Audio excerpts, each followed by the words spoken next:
Fala pessoal, vamos para o nosso segundo round aqui, né? Agora, depois que passou todo esse momento aí com o professor Rodolfo Pamplona, né? Um momento maravilhoso, professor Rodolfo Pamplona. Vamos agora focar um pouco, né? Sobre as últimas novidades de direito administrativo, né? Corrida da última quinta-feira para cá agora. Esse jornal, né, que a gente faz aqui, eu chamo de Jornal de Direito Administrativo. É um jornal que ocorre de forma semanal, todas as quintas-feiras, a partir das 8h07 da noite, tá? Não estou entrando atrasado não, é o horário mesmo do jornal, é 8h07 da noite. Então, quem quiser vir se atualizar um pouco sobre direito administrativo, né, fica aí conosco que a gente vai fazer alguns comentários. E hoje também comentarei a situação lá do desembargador de São Paulo, né, que veio em uma abordagem, né, em razão de uso de máscara, veio a proferir, né, um discurso, né, um discurso que foi, de certa forma, ojeirizado por toda a população brasileira. Tá? Mas eu vou trazer uma visão técnica, tá, doutores? Eu quero trazer uma visão técnica, uma abordagem técnica em relação a essa situação. Primeira coisa que eu quero chamar a atenção de vocês aqui, né? Boa noite aí, viu, professor Luizão, Daniela, Maluf ADV, tá? Obrigado aí pela presença de vocês. O pessoal tá chegando aos pouquinhos, vai sementando. É uma situação, são decisões, né? Eu trago alguns reflexos de decisões do STF, últimas decisões, né, que foram publicadas pelo STF. E a primeira decisão que eu quero chamar a atenção de vocês aqui, doutores, que foi publicado, inclusive, no último informativo, a respeito da constitucionalidade do artigo 40, parágrafo, se eu não me engano, 18, tá? Esse artigo 40, parágrafo 18, ele trata sobre o servidor público, mas ele trata algumas regras específicas. E o parágrafo 18, doutores, ele vai trazer sobre a questão da contribuição dos servidores inativos para o regime da Previdência, tá? Qual é a regra, doutores? Está no artigo 18. Diz o seguinte: o servidor aposentado, né, isso a partir da emenda constitucional de 2003, tá? O servidor público aposentado após o período de 2003, ele deverá contribuir, né, dentro do teto, né, dentro do valor do teto do limite até dentro do seu vencimento, ele deverá contribuir sobre o teto do regime geral. O teto do regime geral, doutores, para vocês terem uma ideia, do regime geral, que é o regime seletista, que a gente vai chamar, né? Vamos chamar assim, regime seletista.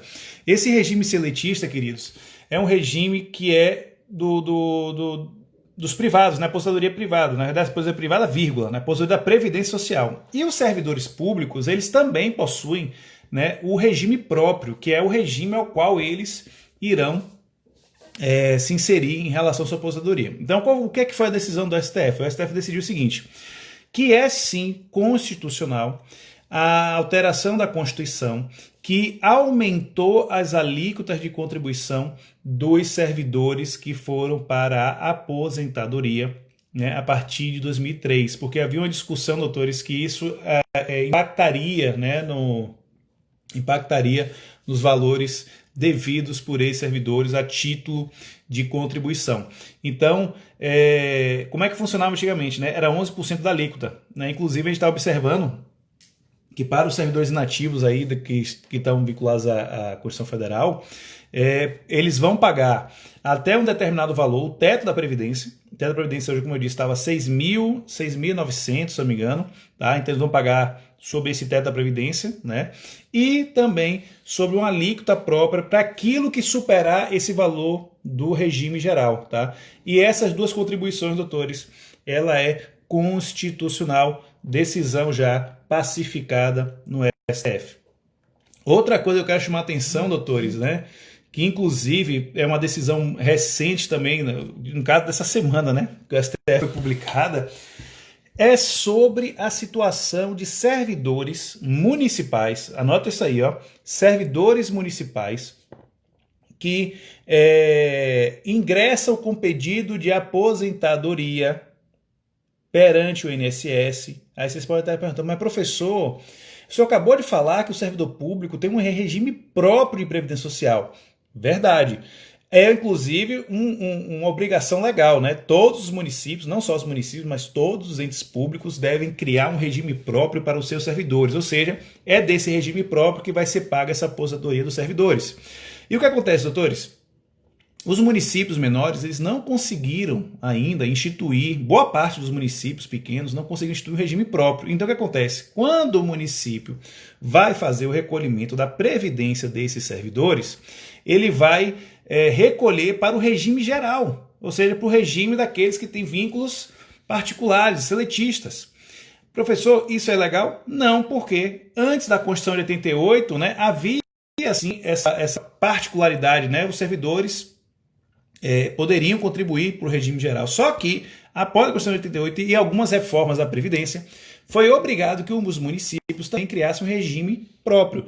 Por que eu estou falando isso, doutores, sobre regime próprio e regime geral? Porque é o seguinte, servidores públicos municipais, perdão, servidores públicos municipais que estão vinculados nos seus municípios ao regime geral, eles, ao se aposentarem, como é que funciona? Tá? Eles, ao se aposentarem, eles continuavam. E aí, perceba, vou comentar essa decisão do STF ainda. Eles continuavam vinculados ao município. O que é que isso quer dizer? Que o servidor municipal que se aposenta pelo INSS, ele deveria manter o seu vínculo estatutário com o município. Por que isso? Porque tem diversas decisões, jurisprudência dos tribunais da Bahia, Rio Grande do Sul, Rio de Janeiro, São Paulo, que entendem que, em razão desse servidor público não estar vinculado a um regime próprio, que é do servidor, a determinação, que é a questão de vacância de cargos, né? A determinação do Estatuto do Servidor, que diz que o servidor que se aposentar gera vacância de cargo, ou seja, abre a vaga para que o município possa realizar outro concurso público. Ela estava sendo aplicada por uma interpretação constitucional apenas para os servidores que possuíam regime próprio. Ou seja, se o município possui regime próprio e o servidor pede aposentadoria, o que acontece aqui, doutores, é que esse regime próprio ele está vinculado diretamente ao município. Então, isso, dentro do raciocínio que foi feito, a interpretação que foi feita, esse servidor, quando se aposenta, ele estaria recebendo a aposentadoria do município, né? E o valor do proveito da ativa. E, logicamente, isso não é permitido constitucionalmente falando.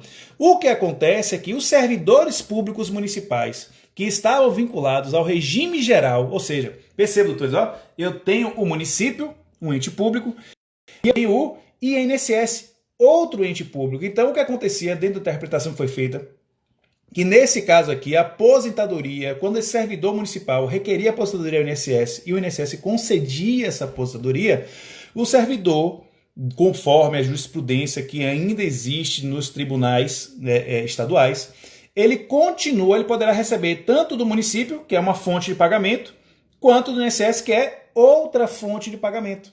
Perceberam? Então, teoricamente, ele não geraria nenhum tipo de prejuízo ao município. Inclusive, tem outras teses para os servidores públicos municipais, né? A questão da integralidade, paridade, porque dentro da regra constitucional, né, até 2003 também, o servidor público que ingressou na administração pública tem direito à integralidade e paridade. O último salário que ele recebeu na ativa, ele deverá receber quando for se aposentar. Então, tem outras teses também que são relacionadas, por exemplo, que aí já é outra coisa, tá, autores? Que o servidor municipal que se aposenta, ele teria direito de ingressar com ação contra o município que não instituiu o regime próprio, perdão, que não instituiu o regime próprio para poder complementar o valor que ele recebia na ativa, ou seja, o INSS pagaria uma parte, né, do valor e o município pagaria a outra parte do valor.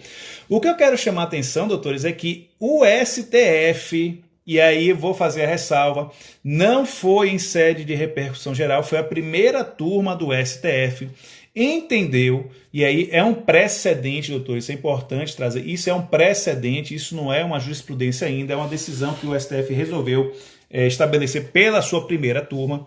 Ele entendeu que o servidor público municipal, mesmo não havendo no município o regime próprio, e ele venha a se aposentar pelo regime geral, ou seja, pelo regime da Previdência Social como a gente conhece, ele ainda assim geraria vacância de cargo. É um posicionamento importante, doutores, por quê?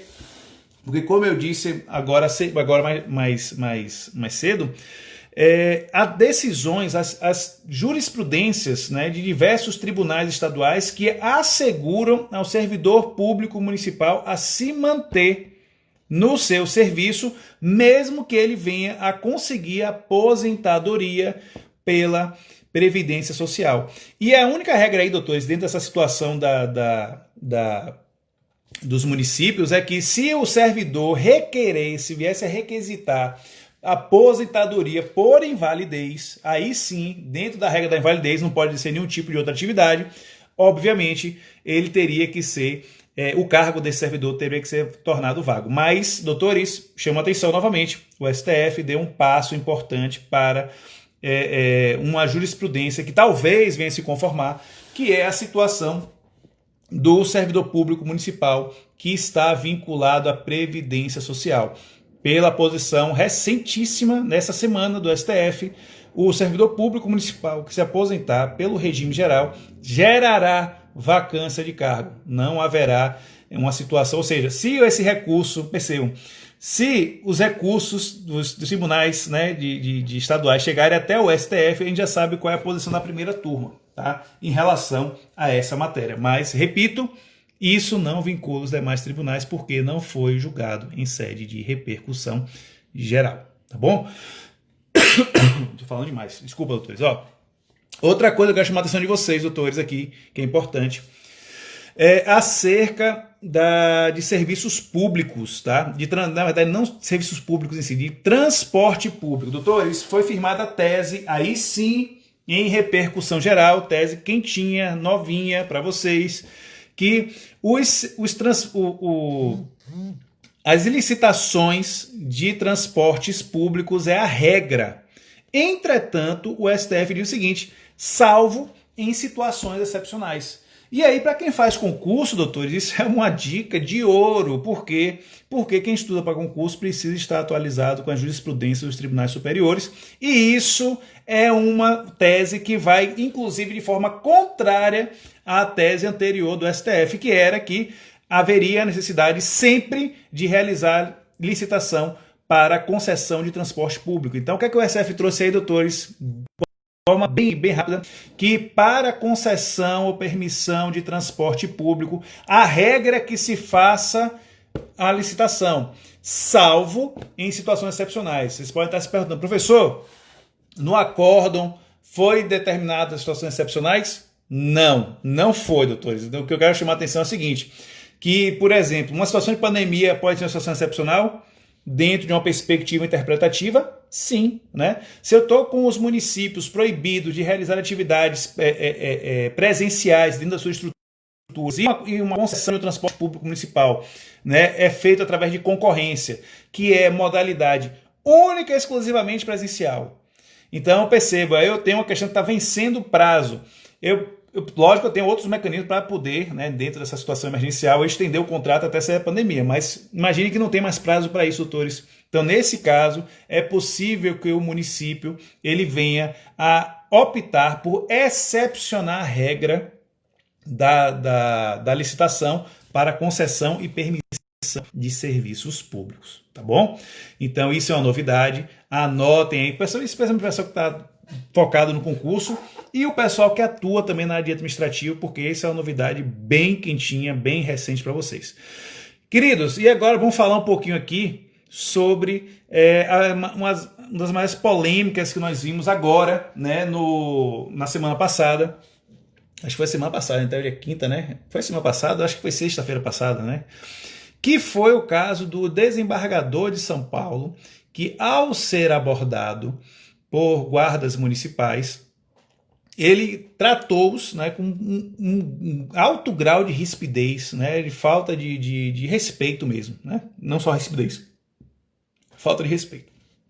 Eu quero chamar a atenção de vocês aqui o seguinte, doutores, eu estava observando a fala do desembargador e ele dizia o seguinte, decreto não é lei, decreto não é lei. Ele ficava assim, decreto não é lei. E, doutores, percebam, dentro de uma perspectiva jurídica, nesse ponto, o decreto, se o município de Santos não tiver nenhuma lei anterior que embase a aplicação de multa por ausência de uso de máscara, e eu falei isso na live passada, né, no nosso jornal de segunda edição, falei das barreiras sanitárias, é preciso ter lei. Eu preciso ter uma lei que fomente, que fundamente a aprovação de um decreto. Eu não posso, doutor, isso é muito importante, eu não posso criar obrigações com base em decreto.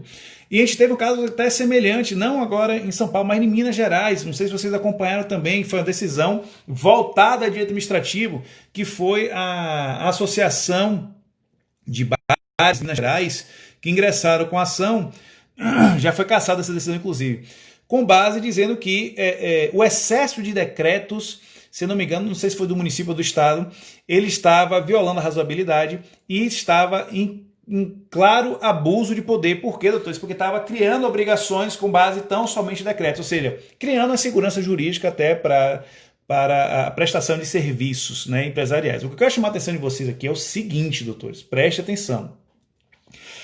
O fundamento que o desembargador trouxe é um fundamento jurídico e, efetivamente, decreto não é lei. Decreto precisa ter uma lei anterior que autorize a sua utilização. Tá? Isso é importante deixar claro.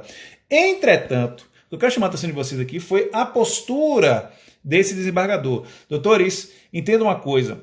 Servidor público, melhor, agente público. Por que eu estou falando de agente público? É uma coisa muito mais genérica. Estou falando de agente político, servidor público, empregado público, particulares em colaboração com a administração, agentes públicos, né? Naquele conceito de improbidade administrativa ampla, geral, né? Qualquer pessoa que se relacione com a administração, com ou sem remuneração, é agente público. Um mesário é um agente público, tá? Por que eu estou falando isso? Essas pessoas são consideradas agentes públicos no momento em que estão no exercício das suas atribuições. O que eu quero dizer, doutores, é que eu posso me utilizar das prerrogativas de Estado quando eu estiver em exercício da minha função. Naquele momento ali, o desembargador era um mero cidadão. E quando eu falo mero cidadão, não é menosprezando o cidadão, pelo amor de Deus, não é isso. Era uma pessoa comum como nós. Então ele não tinha nenhuma prerrogativa de Estado para que ele viesse a pleitear uma isenção ou até um tratamento diferenciado, que não cabe mais no nosso país, doutores. Tratamento diferenciado porque a pessoa se sente uma autoridade. Por favor, deixa eu contar um segredo para vocês. Do presidente da República ao servidor que está ali na ponta, todos devem servir a população de forma igual. Todos, doutores. Só que a gente vai criando um sistema patrimonialista, um sistema de poderes que cria um pedestal para algumas categorias desses servidores. E o que eu quero chamar a atenção é o seguinte: você, como cidadão, você tem direito de ser tratado com o mínimo, no mínimo, urbanidade. No mínimo, urbanidade. É um dever que, inclusive, está em qualquer estatuto de servidor público, doutores. E o desembargador ali, doutores, né? Ele estava numa função ali de cidadão, né? Ele foi abordado como cidadão. E o guarda municipal, esse sim, o guarda municipal, ele estava em atuação das suas atribuições. Então ele estava dentro do que prevê o seu estatuto e as suas atribuições que estavam em lei. Inclusive, o ministro do STF, né, o Marco Aurélio, ele trouxe exatamente essa perspectiva de que a autoridade naquele momento ali era o guarda municipal e não o desembargador. Mas por que eu estou falando dessa situação? Porque percebam, alguns julgados no STF, né, e muito voltado mais para os policiais, que quando o policial está em um ônibus e ele reage, e esse policial reage a uma abordagem, né, de um criminoso dentro de um coletivo, ele estava fazendo essa abordagem, eu sempre falei isso nas aulas, para salvar a sua vida, né? Para salvar, na verdade, a própria vida dele ali naquele momento, porque ele fica numa situação delicada em relação a um confronto ali, né? Então, o que acontece nessa perspectiva, doutores? Naquele momento que o policial ele entra em ação, né, ele se investe de uma potestade pública, ou seja, ele investe em alguma prerrogativa pública de defesa. Primeiro, a defesa da vida dele, mas também em nome do Estado agindo. E aí, doutores, é uma situação muito conturbada, porque algumas decisões entendem que no momento que o policial age e comete danos a terceiros que não tem nada a ver com a relação, esses terceiros poderiam ingressar com ação diretamente contra o Estado. Por que eu estou falando isso?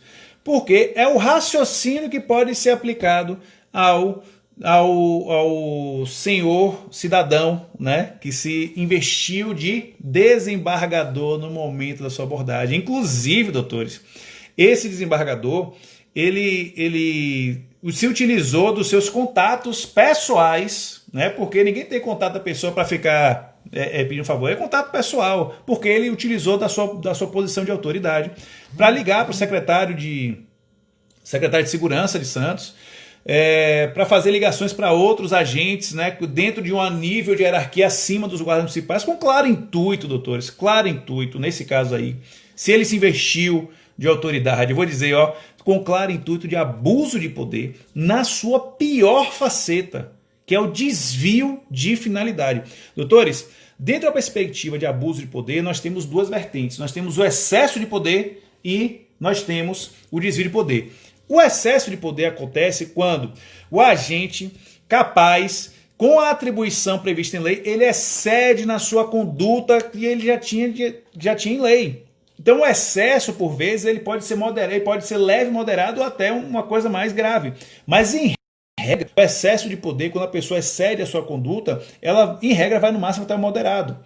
Mas o desvio de finalidade, doutores, é o quê? O desvio de finalidade nada mais é do que uma clara intenção do servidor de se utilizar da sua posição para se autoprivilegiar.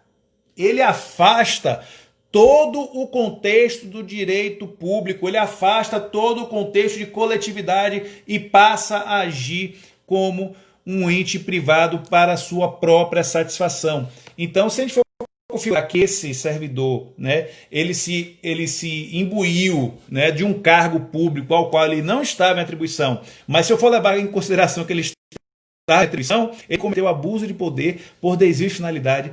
E, doutores, nesse caso aí não há salvação, nesse caso aí é muito claro o estatuto, é pena de demissão. Aí o pessoal fala, pô, professor, demissão, mas a gente nunca viu o juiz sendo demitido. Doutores, percebam, o cargo exercido por esse cidadão é um cargo vitalício. O que é que isso quer dizer, doutores? Que há algumas proteções legais para quem exerce cargo vitalício, a exemplo de magistrados, a exemplo de promotores, defensores, enfim. Essas pessoas que estão exercendo esses cargos vitalícios, uma dessas proteções é a questão de não poderem ser demitidos pela via administrativa. Qualquer servidor público, doutores, cargo efetivo, que responde a um processo administrativo disciplinar, o efetivo, que é aquele que cumpre 3 anos de estágio probatório, ele poderá sofrer até uma sanção de demissão, e essa sanção pode ser na esfera administrativa. Quando eu falo do vitalício, doutores, o vitalício cumpre apenas 2 anos de estágio probatório, e esse vitalício não pode ser demitido pela esfera administrativa. Tá, professor? E ele pode ser demitido?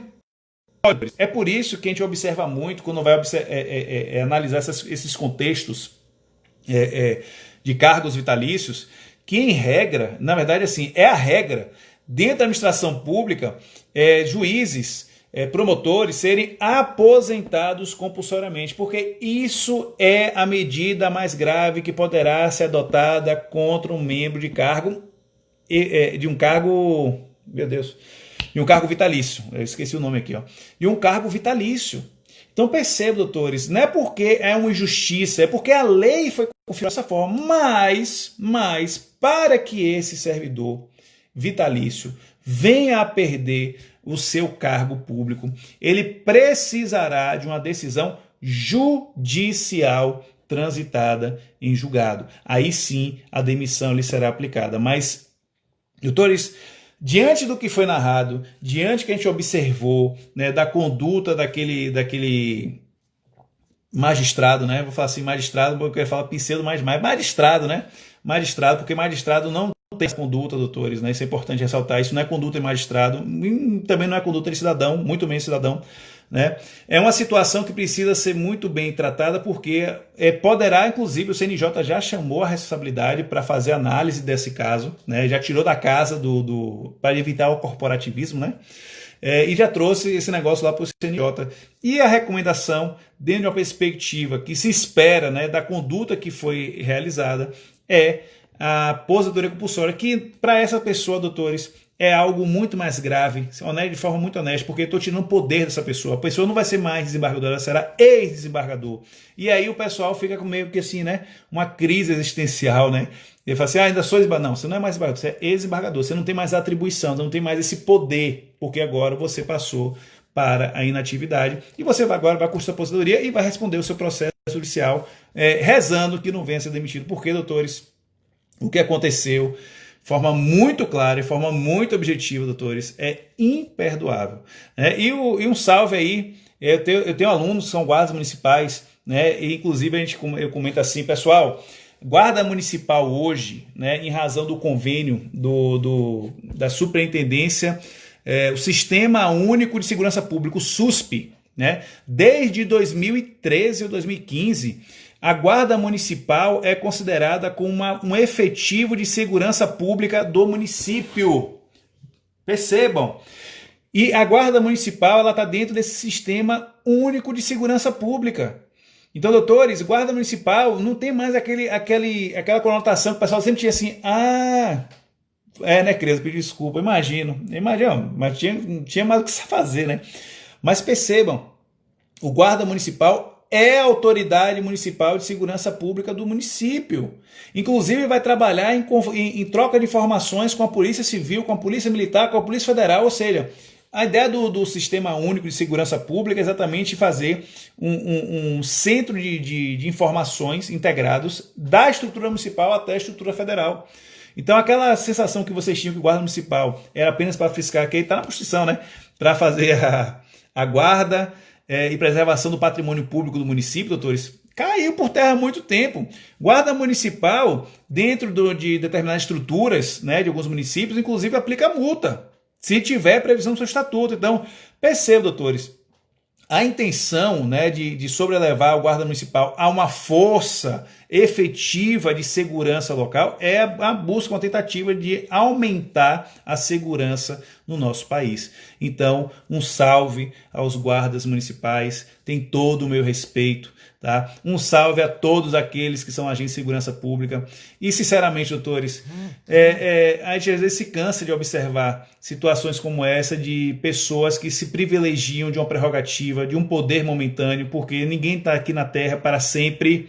Nós estamos aqui de passagem, e que a sua passagem, doutores, seja a mais suave possível, que você não venha no seu trilhar, você não venha a passar por cima dos outros para alcançar os seus objetivos. Seja leal, seja cordial, seja honesto.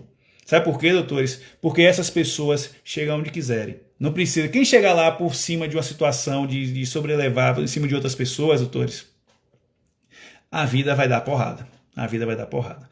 Queridos, então, essa foi a nossa terceira edição do Jornal de Administrativo. Na próxima semana estaremos aqui novamente. Anota aí, 8 e 7 da noite com a nossa quarta edição. E aí a gente vai trabalhando, se tiver muitas novidades, a gente vai trabalhando todas as novidades. A gente teria até 1 hora de live, mas como eu falei, né, a gente comentou sobre as situações de desembargador, comentamos sobre as alíquotas de aposentadoria do servidor público, né, que foi considerado constitucional pela STF, comentamos sobre a necessidade, em regra, da realização de licitação para concessões e permissões de serviços públicos, mas o STF mudou esse posicionamento e colocou o quê? Uma exceção, e perceba, doutores, isso foi em repercussão geral. E, por fim, falamos dos servidores públicos municipais que se aposentam pelo regime geral da Previdência Social.